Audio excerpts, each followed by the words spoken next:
Un homme plongé dans la boue n'a pas besoin qu'on vienne lui faire des discours sur la saleté de la boue.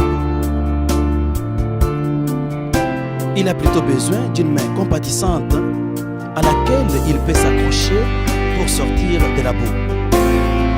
Nous sommes cette main compatissante.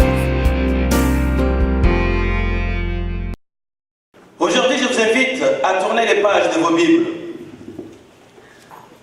Premièrement, dans Marc chapitre 4, nous allons lire du verset 35 au verset 41. Et puis, nous tournerons dans Matthieu chapitre 14 et nous lirons du verset 24 au verset 30. La Bible dit ceci dans Marc chapitre 4 à partir du verset 35. Ce même jour, le soir, Jésus leur dit: passons sur l'autre bord. Après avoir envoyé la foule, ils l'amenèrent dans la barque où il se trouvait. Il y avait aussi d'autres barques avec lui. Il s'éleva un grand tourbillon et le flot se jetait dans la barque au point qu'elle se remplissait déjà. Et lui, il dormait à la poupe sur le coussin. Ils le réveillèrent et lui dirent: Maître, ne t'inquiètes-tu pas de ce que nous périssons? S'étant réveillé, il menaça le vent et dit à la mer: silence, tais-toi. Et le vent cessa et il y eut un grand calme. Puis il leur dit, verset 40, pourquoi avez-vous eu si peur? Comment n'avez-vous pas de foi? Ils furent tous saisis d'une grande frayeur et ils se dirent les uns aux autres: quel est donc celui-ci à qui obéissent même le vent et la mer? Quel est donc cet homme à qui obéissent même le vent et la mer? Matthieu chapitre 14, à partir du verset 22, je saute, je vais commencer par le verset 24.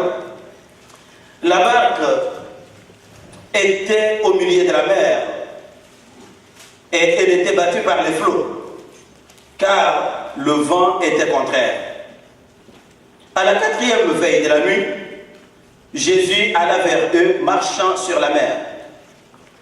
Quand les disciples le virent marcher sur la mer, ils furent troublés et dirent: c'est un fantôme. Et dans leur frayeur, ils poussèrent des grands cris. Jésus leur dit aussitôt: rassurez-vous que c'est moi, n'ayez pas peur. Pierre lui répondit: Seigneur, si c'est toi, ordonne que j'aille vers toi sur les eaux. Et il lui dit: viens. Pierre sortit de la barque et marcha sur les eaux pour aller vers Jésus. Mais, voyant que le vent était fort, il eut peur. Et comme il menaçait à enfoncer, il s'écria: Seigneur, sauve-moi.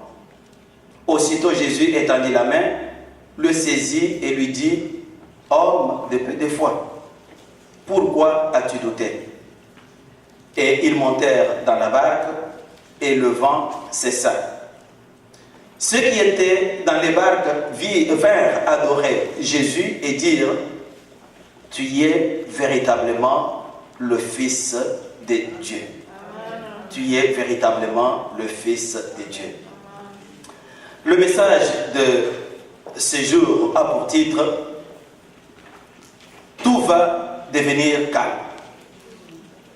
Est-ce que tu peux dire à ton voisin: ne t'inquiète pas, tout va devenir calme? Oui, tout va devenir calme.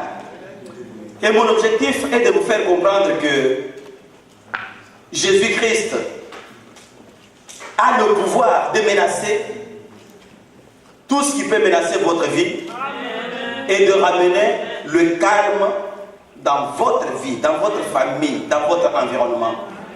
Je répète, frère, que le Jésus que nous servons, ce Jésus-là a le pouvoir de menacer tout ce qui menace la vie de ses disciples et de ramener le calme. Alors, par conséquent, je vous encourage donc de vous attacher à ce Jésus-Christ si vous voulez qu'il soit celui qui va menacer tout ce qui porte atteinte à votre vie. Donc, je vous encourage à rester attaché, à rester accroché à ce Jésus et à marcher selon ses principes. Le premier texte, nous l'avons lu dans Marc. Nous apprenons dans ce texte que Jésus a fini de faire le ministère dans la ville de Capernaum. Et là, il a décidé de traverser la mer de Galilée pour se rendre dans le territoire des Gadaréens. La Bible nous apprend qu'ils n'ont plus place dans la barque, dans la pirogue, dans le bateau. Et naturellement, Pierre a commencé à ramer, ou les disciples ont commencé à ramer, et ils traversaient. Très rapidement, la Bible nous apprend que Jésus s'est endormi profondément. Mais pendant qu'il s'endort profondément, la Bible nous apprend aussi qu'il y a eu une grosse tempête sur la mer de Galilée. La Bible précise que la tempête était tellement grosse que les flots, c'est-à-dire les eaux, ont commencé à remplir la barque. Mais pendant ce temps, Jésus, lui, dormait. La Bible poursuit et nous dit que les disciples sont allés réveiller le maître et lui ont dit, Seigneur, ne t'inquiète-tu pas de ce que nous allons bientôt couler. Et Jésus s'est réveillé. Il a menacé la tempête. C'est-à-dire, il a menacé le vent et la mer. Parce qu'il y avait eu une alliance conclue entre le vent et la mer pour soulever la tempête. Et si vous lisez bien, Jésus n'a pas directement menacé la tempête. Il est allé à la source des choses. Il sait que la tempête provient de l'alliance entre la mer et le vent. Il a grondé le vent et il a dit à la mer, tais-toi. Et tout s'est calmé. Et là, il s'est retourné vers les disciples pour leur dire, mais les amis, vous n'avez pas de foi. Dans le deuxième texte, c'est toujours le même environnement. Jésus se trouve presque dans le territoire de Capernaum, de façon précise du côté de Tagba, après avoir multiplié les pains. Et il décide, encore avec les disciples, de traverser la même mer de Galilée pour se rendre dans le même territoire des Gadaréniens. Mais cette fois-ci, la Bible nous dit que il a ordonné aux disciples de prendre la barque et de traverser de l'autre côté. Pendant ce temps, il est resté pour renvoyer la foule. Il a même pris son temps pour aller prier. Et au milieu de la nuit, il a décidé d'aller les rejoindre, mais il marchait sur l'eau. Les disciples qui étaient déjà sur la mer, dans la barque, ont été surpris par une autre tempête qui était très violente. Ils s'est débrouillés pour ramer et atteindre la rive. Mais ils étaient pris d'une grande panique à cause de la tempête. Mais voilà que, en ce milieu de nuit, ils vont voir quelqu'un marcher sur l'eau. C'était la première fois de leur vie de voir un être humain, pas nager, mais marcher sur l'eau tranquillement. Ils ont poussé des cris en se disant que c'était un fantôme. Mais la Bible nous dit que Jésus les a rassurés pour leur dire, rassurez-vous que c'est moi. Mais voilà que Pierre lui dit, si c'est toi, ordonne que moi aussi je marche sur l'eau en venant vers toi. Et Jésus, qui exauce toujours la prière de ses enfants, va lui dire, viens. Et Pierre n'a pas hésité, il est sorti et il a commencé aussi à marcher sur l'eau. La Bible dit que, ayant observé la fureur de la tempête, la fureur du vent, Pierre a commencé à couler. Et là, il s'écriait, Seigneur, sauve-moi. Et Jésus l'a tenu par la main et lui a encore posé la même observation. Homme de peu de foi, pourquoi tu as douté dans ton cœur? La lecture et l'étude de ces deux récits nous fait trouver trois vérités spirituelles importantes que j'aimerais partager avec vous ce jour. La première vérité, c'est que Dieu ne fait rien au hasard. Je vais vous dire, et je le répète, le Dieu que nous servons, il ne fait rien au hasard. Observez le premier texte. La Bible dit qu'il y a une grande tempête sur la mer de Galilée, au point que l'eau remplissait déjà la barque. Mais je me rappelle que lorsque j'étais jeune, quand ma mère voulait nous réveiller, soit pour aller à l'église ou pour aller à l'école, on dormait, qu'est-ce qu'il faisait? Il amenait tout simplement de l'eau froide.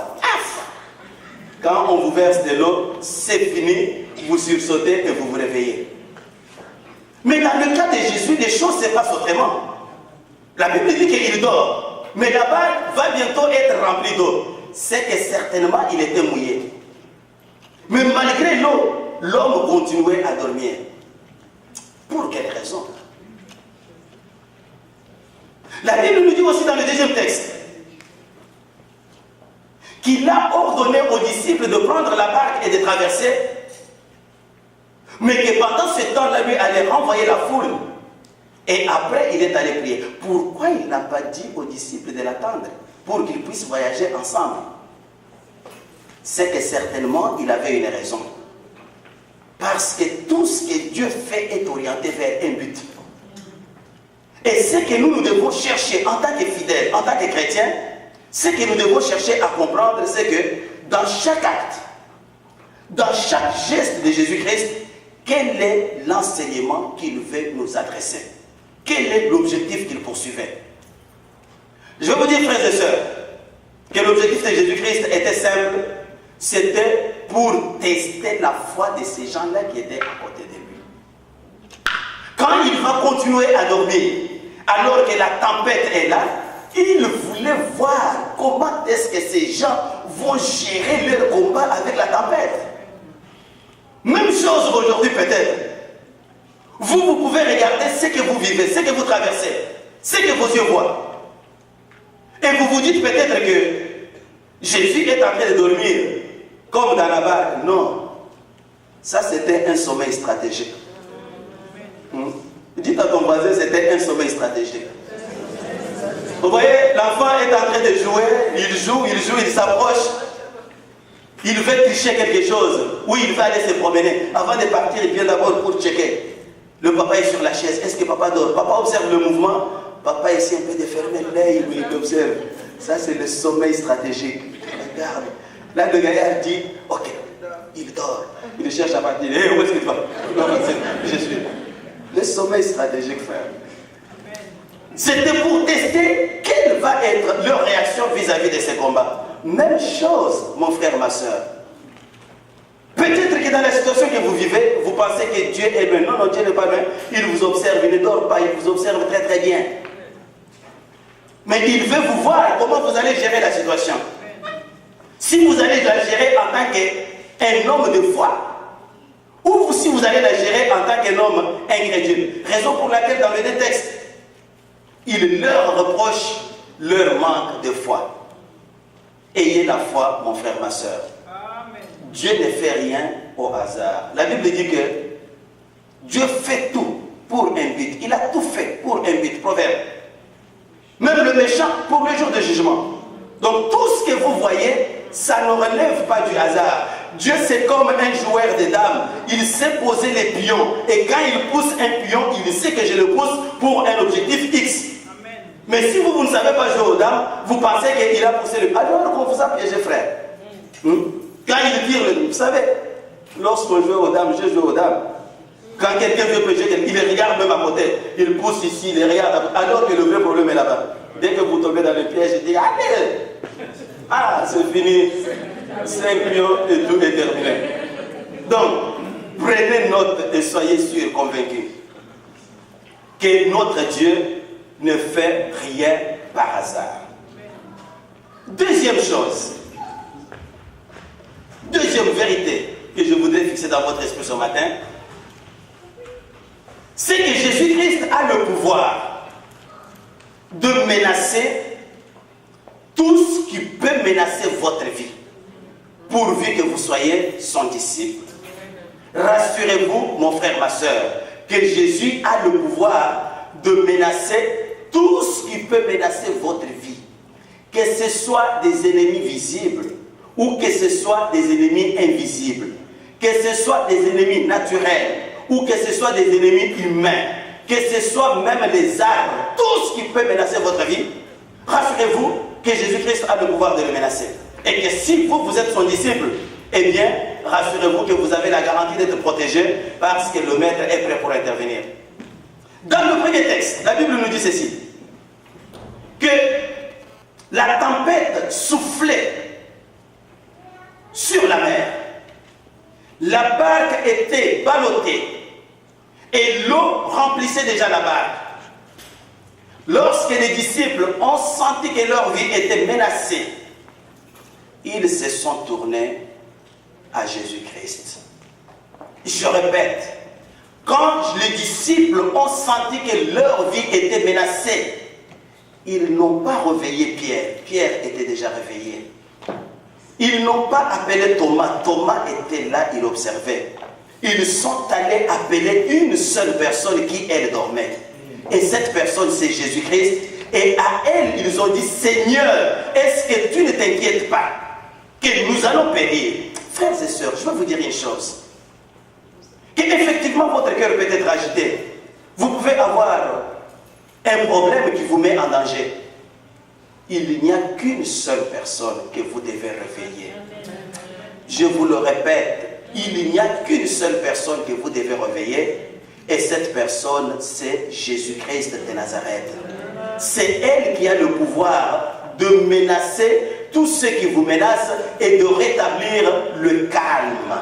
Je vais vous donner des exemples. Prenons le deuxième texte. Il criait, fantôme. Mais juste la présence de Jésus-Christ sur l'eau. Écoutez frère, vous ne vous êtes pas demandé pourquoi il criait, mais Jésus-Christ marchait calmement sur l'eau. Lui ne criait pas. Pourquoi il criait? Il y a ici une petite révélation que je vais partager avec vous. Je reviens d'abord au premier texte. Jésus, parce que la vie des apôtres, des disciples étaient menacés par la tempête, la Bible dit que Jésus a menacé le vent. Il a menacé la mer. Il a dit au vent, hé, tais-toi! Et toi, silence! Et à la même minute, le vent s'est tu. La mer s'est tue. Et le calme est revenu. Qu'est-ce que cela nous enseigne? Cela nous enseigne qu'il est le seul qui a le pouvoir de tout menacer. Les disciples disent, qui est celui-ci qui parle même, soulignez même, qui parle même au vent et à la mer et ils lui obéissent. C'est-à-dire quoi? C'est-à-dire que nous l'avons vu parler aux démons et les démons obéissent. Nous l'avons vu parler au figuier et le figuier a obéi. Mais quant au vent, le vent qu'on ne voit pas, il a obéi instantanément. Ça, c'est un homme de notre espèce. Même chose, il n'a pas changé. C'est ce que la Bible nous dit. Qu'il est le même hier, aujourd'hui, éternellement. Donc, il est aussi capable de menacer tout ce qui vous menace aujourd'hui, tout ce qui vous enlève la paix. C'est la vérité, je vous le dis. Tout ce qui vous enlève la paix, tout ce qui vous dérange, tout ce qui vous cause des migraines, il n'y a qu'une seule personne qui peut les menacer, c'est Jésus-Christ. Revenons maintenant au deuxième texte. La Bible dit qu'il a marché sur l'eau. L'eau, c'est quoi?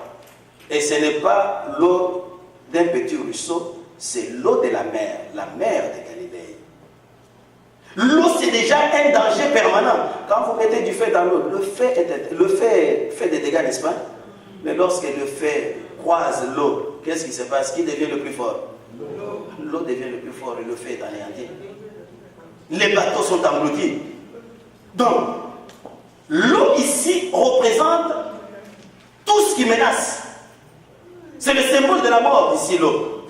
Mais lorsque Jésus-Christ, lui, marche sur l'eau, cela veut dire que moi je marche sur ce qui vous menace, sur ce qui est danger pour vous. Et lorsque moi j'ai la capacité de marcher sur ce qui est danger, c'est que ce danger m'est soumis.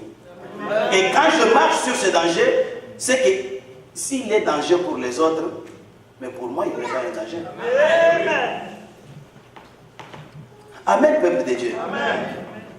Jésus-Christ est le seul qui a le pouvoir de menacer tout ce qui vous menace. Je vais vous donner un exemple. La Bible nous parle de Shadrach, Meshach, Abednego. Ils ont eu des démêlés avec le roi de Babylone et ils ont été jetés dans la fournaise de feu. Si vous lisez bien dans Daniel chapitre 3, vous allez apprendre la confession de ces trois amis disant que Dieu a envoyé son ange. Pourquoi alors Dieu a décidé d'envoyer son ange dans le feu? Or, nous savons très bien que quand on parle dans la Bible là de l'ange de l'Éternel, c'est le même qui est apparu au puissant ardent avec Moïse. C'est le même qui est allé sortir Abraham d'Ur en Chaldée. C'est le même qui était né d'une vierge. C'est le même qui est mort et c'est le même qui a été élevé en gloire. Alors, l'ange est descendu. Mais il est descendu pour faire quoi? Regardez, la vie des trois amis était menacée par le feu. C'est clair, le feu était très bien chauffé. Mais parce que lui a le pouvoir de menacer ce qui menace, il est descendu et il a menacé le feu. Le feu a la vertu de brûler. Même si vous allez vous amuser avec le feu aujourd'hui, il n'a jamais cessé, il va vous brûler. Mais ces jours-là, parce que le feu était une menace pour les enfants, les serviteurs de Dieu, Dieu a envoyé son ange menacer le feu. On a dit au feu, écoutez frère, Dieu n'a pas éteint le feu. Amen, l'église. Dieu n'a pas éteint le feu. Mais on a donné au feu l'ordre. Toi, attention, ne brûle pas. Et comme le feu a été menacé par le maître, le feu est devenu calme. Et les gens marchaient dans le feu sans que le feu puisse brûler. Pour qui? Pour ceux-là qui étaient les disciples de Dieu. Amen. Mais pour les aventuriers qui sont allés les jeter là-bas, le feu a fait son travail. Hein? Le même feu, il fait un travail à côté, mais ici, parce que le feu a été menacé, non pas pour tout le monde, mais seulement pour Shadrach, Meshach, Abednego. Je vais vous donner un autre exemple, toujours dans le même texte. Prenez l'exemple de Daniel. Lisez encore bien le texte. Daniel chapitre 6, je pense verset 24. D'abord, le roi a été... Écoutez, Jésus menace tous. Moi je vous dis, pour moi là, tous ceux qui me menacent, Jésus va les menacer. Qu'ils soient humains, qu'ils soient des antilopes ou des chacals. Vous me menacez, Jésus va vous menacer. C'est bien clair, ça c'est l'héritage de ceux qui sont des enfants de Dieu. Alors, qu'est-ce qui s'est passé avec Daniel? Le roi a fait jeter Daniel dans la fosse aux lions. D'abord, le roi lui-même a été menacé. Il a été obligé de gêner. Le roi ne priait pas pour qu'il puisse gêner. Donc on lui dit, toi, tu as jeté Daniel dans la fosse, tu ne manges pas. Et il est resté âgé. Dès bon matin, il n'a pas envoyé un serviteur, il est allé lui-même. Oh Daniel, Daniel, je n'ai pas dormi comme la femme de Pilate. Hein? Elle a été menacée toute la nuit.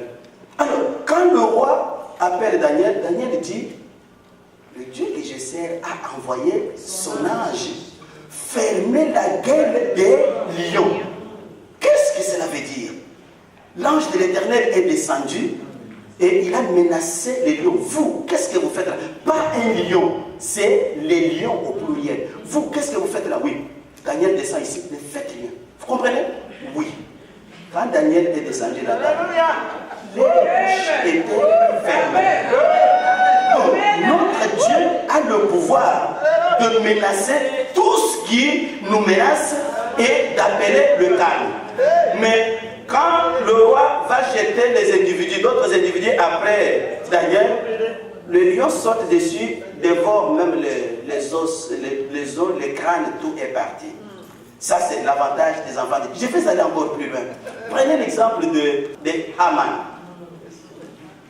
Haman va entrer en guerre avec Mardochée et avec le peuple de Dieu, avec une grande décision de les effacer sur la surface de la terre. Mais la vérité que nous développons est la suivante, que Dieu a le pouvoir de menacer ceux qui nous menacent. Et qu'est-ce que Dieu va faire de Haman? Haman, non seulement il a été menacé, mais lui-même a été pendu à la place de Mardochée. Prenons, je peux vous donner, c'est plein d'exemples dans la Bible. Je peux vous donner l'exemple de Pierre, Actes chapitre 12. Sa vie était menacée, il était en prison. Mais comme la parole est claire, que lui menace ceux qui nous menacent, l'ange de l'Éternel est descendu d'abord pour terroriser les escouades qui étaient autour de lui. Et quand il est arrivé devant la porte, il dit que c'est toi la porte qui veut menacer la vie de Pierre ici. Ouvre-toi. La porte s'est ouverte d'elle-même et ils sont passés. Frères, sœurs, vous pouvez multiplier des exemples à dessein. Bref, ce que vous devez retenir, c'est quoi? Soyez rassurés. Peu importe ce que vous vivez, tournez le regard, non pas vers un homme. Tournez le regard, ne pas vers votre ongle. Ne comptez même pas sur vos propres pensées. Il n'y a qu'une seule personne qui peut menacer tout ce qui vous menace. Cette personne, c'est Jésus-Christ de Nazareth. Est-ce qu'on peut donner une main d'acclamation?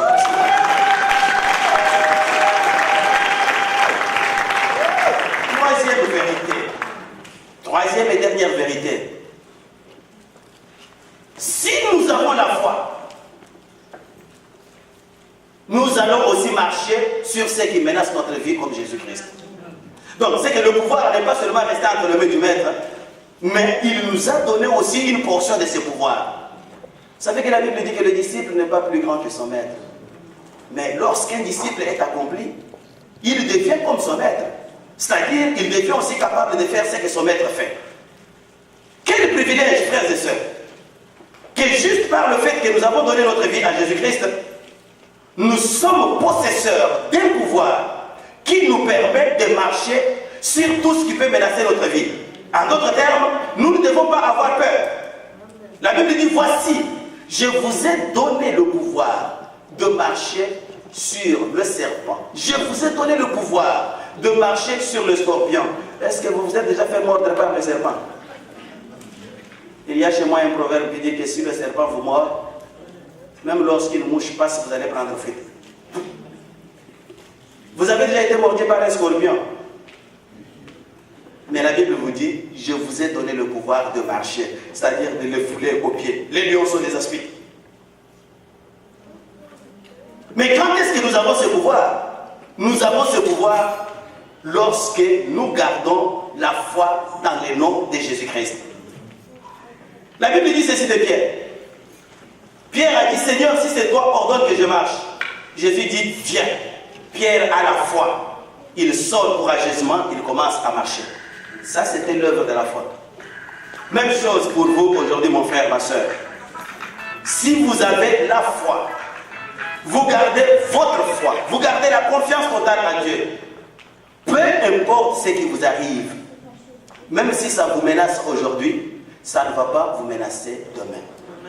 Parce que Dieu va faire la démonstration de sa puissance dans votre propre vie. Mais s'il vous arrive de perdre la foi, c'est que vous perdez votre autorité sur ce qui vous menace. Je ne sais pas si vous me suivez bien. Oui. Vous avez la foi, vous avez l'autorité. Le secret se trouve dans la foi. Mais dès que vous perdez la foi, vous perdez automatiquement l'autorité. Regardez le cas de Pierre. Quand il a la foi, il marche sur l'eau. Mais dès qu'il a commencé à douter, quand il a regardé la fureur de la tempête, au même instant, il a commencé à couler. Ça dit beaucoup. Trois choses. peut vous faire perdre votre foi? Première chose, c'est ce que vous voyez. Quand Pierre a regardé la tempête, la fureur de la tempête, quand il a déplacé son regard de Jésus-Christ, avoir la foi, non? C'est avoir toujours les yeux sur Jésus-Christ. Dès que vous changez l'angle pour regarder sur autre chose, c'est fini, vous avez dévié du chemin de la foi. Et quand Pierre a dévié du chemin de la foi pour fixer maintenant la tempête, immédiatement, il a commencé à couler. Frères et sœurs bien-aimés, nous devons faire attention avec ce que nous voyons. Nous devons apprendre à bien voir. Nous devons apprendre à voir comme Dieu voit. Il dit à Jérémie, qu'est-ce que tu vois? Jérémie lui dit, je vois une branche d'amandier. Et il lui dit, tu as bien vu. Pourquoi? Parce que Jérémie a vu comme Dieu voit. Quelqu'un qui voit comme Dieu voit, n'est-ce pas? Derrière l'échec, lui, il voit la victoire. Ça, vous voyez comme Dieu voit. Derrière les épines, vous voyez la rose. Ça, vous voyez comme Dieu voit. Derrière la maladie, vous voyez la guérison. Ça, vous voyez comme Dieu voit. Derrière la stérilité, vous voyez des milliers d'enfants. C'est ce qu'il avait dit à Abraham. Abraham, viens. Regarde, qu'est-ce que tu vois là? Il lui montre les étoiles. Mais Abraham, lui, ne voit pas les étoiles. Il voit beaucoup d'enfants qui sont en train de sauter au milieu des étoiles. Il dit, viens encore. Allons au bord de la mer. Qu'est-ce que tu vois? Il lui montre le sable. Abraham ne voit pas le sable. Abraham est en train de voir des enfants qui jouaient avec des sables, ils le mettaient dans des verres, ils le tournaient. Ça, c'est voir à la manière de Dieu, frère. Avoir la bonne vision. Et quand vous voyez les choses de cette manière-là, votre foi ne pourra jamais trébucher. Nous devons voir avec les yeux de la foi. Vous vous souvenez encore de l'exemple de Géasi? Lorsque les assaillants assyriens sont arrivés, Géasi regardait avec les yeux de la chair et il voyait que c'était des bandits qui étaient dehors pour les décimer. Mais Élisée qui regardait avec les yeux de la foi, lui voyait au-delà de ces bandits, il voyait des chars de feu qui les environnaient. Apprenez à bien voir, frère, parce que ce que vous voyez peut démolir votre foi. Ce que vous voyez peut ruiner votre avenir. Sélectionnez ce que vous devez voir, mon frère, ma soeur, alors vous allez vous garantir votre foi. La deuxième chose qui peut ruiner votre foi, c'est quoi? C'est ce que vous entendez. Si vous passez au chapitre 5 de Marc, la Bible vous dit que Jésus a guéri la femme qui avait la perte de sang, alors qu'il s'est rendu chez le chef de la synagogue.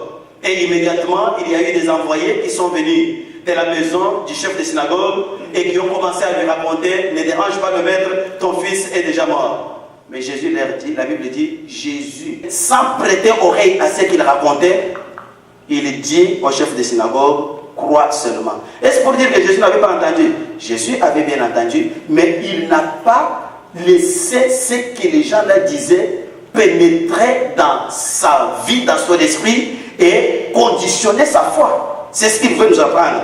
Ce que nous entendons, mon frère, ma soeur, et vous devez savoir que les paroles ont un pouvoir. Toutes les paroles qu'on prononce ont un pouvoir. Les paroles ont le pouvoir de redresser votre foi, tout comme elles ont le pouvoir de démolir votre foi. Les paroles ont le pouvoir de bénir, tout comme elles ont le pouvoir de maudire. Les paroles ont le pouvoir de changer, tout comme elles ont pour le pouvoir de garder le statu quo. Donc, la Bible nous dit que la foi vient de ce qu'on entend. Mais l'incrédulité aussi peut venir de ce qu'on entend. Il faut faire attention, mon frère, ma soeur, à ce que vous entendez. Il faut discipliner nos oreilles. Pourquoi? Parce que ce que vous entendez, même chez votre voisin, même à la télévision, même chez votre ami, peut devenir un poison pour votre foi. C'est ça ce qui démolit la foi. Et la troisième et la dernière chose qui peut ruiner votre foi, c'est votre condition de vie. Les choses que vous vivez dans votre vie peuvent devenir un poison pour votre foi. Vous pouvez être malade pendant longtemps. Et à cause de cette maladie, vous pouvez perdre la foi. Vous pouvez avoir un besoin non réalisé. À cause de ce besoin qui n'est pas réalisé, vous courez le risque de perdre votre foi. Vous pouvez vivre une détresse. Vous pouvez vivre une angoisse excessive. Mais qu'est-ce que vous devez faire à la place? Vous devez faire confiance en Dieu tout simplement. Dire que l'Éternel est mon berger et je ne manquerai de rien. Même si je suis dans l'angoisse aujourd'hui, avec les yeux de la foi, je vois qu'au-delà de cette angoisse, je suis déjà restauré et je suis en train de jubiler dans la joie parce que l'Éternel ne m'abandonnera pas et il ne m'abandonne pas. Eh bien, pour conclure, qu'est-ce que je veux vous dire? Je veux vous dire, mon frère, ma soeur, que vous le vouliez ou pas, nous aurons à affronter beaucoup d'ennemis dans la vie. Nous allons affronter des ennemis visibles, nous allons affronter des ennemis invisibles. Mais la bonne nouvelle est que nous avons un grand Dieu qui s'appelle Jésus-Christ de Nazareth, qui est toujours disposé à menacer tous ceux qui chercheront à nous menacer. Si quelqu'un te menace, eh bien, refère-le à Jésus-Christ si vous n'êtes pas capable, et Jésus-Christ va régler la question. Mais vous, qu'est-ce que vous devez faire? Eh bien, mon frère, continuez à garder votre foi et l'Éternel ne vous abandonnera pas. Amen, l'Église. Tout deviendra calme. Et tout doit devenir calme. Parce que nous avons celui qui menace ceux qui veulent nous menacer pour nous arracher la paix. Est-ce que nous pouvons nous tenir debout? Nous allons prier.